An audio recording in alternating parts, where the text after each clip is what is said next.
जीवनाचा लागेबांधे प्रश्न आहे. सगळे प्रश्न जीवाशी लागेबांधे आहेत, पण हा प्रश्नच असा आहे की जन्माला येण्याच्या अगोदरपासून आईच्या उदरात असल्यापासून त्याला मेडिसिनची गरज आहे, त्याला सगळ्याच बाबीची गरज आहे. आईला त्या मुलाचं कुपोषण थांबावं म्हणून आपण त्याला इलाज होतात, पण ते कसे होतात, चांगले होतात का नाही, त्याच्यात खरंच ते कंटेन आहेत किंवा नाही आहेत हे तपासणं सगळं काम. तर आजची दिवस आजपर्यंत सगळ्यांसाठी लागणारा मेवा मिठाई जी आहे ती वेळ मिळावी हे सातत्यानं सांगितलं जातं. त्याच्यावर मी त्या खात्याचा मंत्री झाल्यानंतर मी जेव्हा तिथं बघितलं तर एवढं महत्त्वाचं खातं आहे, पण त्याला कर्मचारी अधिकारी वर्ग पाहिजे तोच नव्हता. मग माणसं नसतील तर काम कसं, इन्फ्रास्ट्रक्चर नसेल तर काम कसं.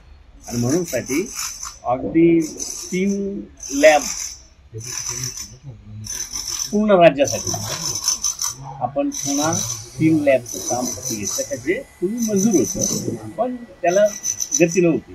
त्याच्यात आपली नाशिकची सुद्धा लॅब आहे आणि ती अगदी 3 महिन्यात आपण कार्यान्वित करतो. आपण औरंगाबादची एक लॅब आहे ती पूर्ण करतो, पुण्याची एक पूर्ण करतो, नागपूरची पूर्ण झालेली आहे. मुंबईमध्ये एवढं मोठं मुंबई शहर आहे आणि मुंबईमध्ये जे चालतं ते काय मी सांगायची गरज नाही.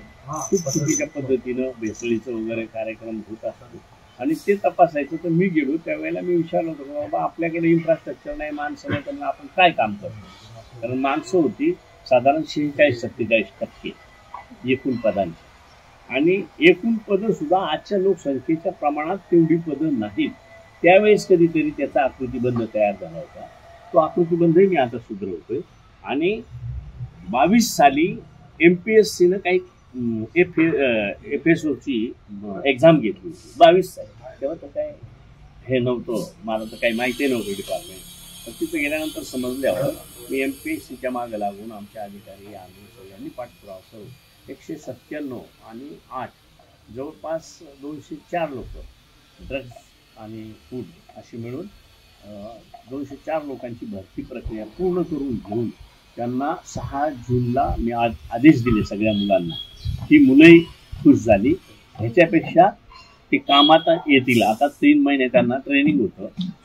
माझ्या माहितीप्रमाणे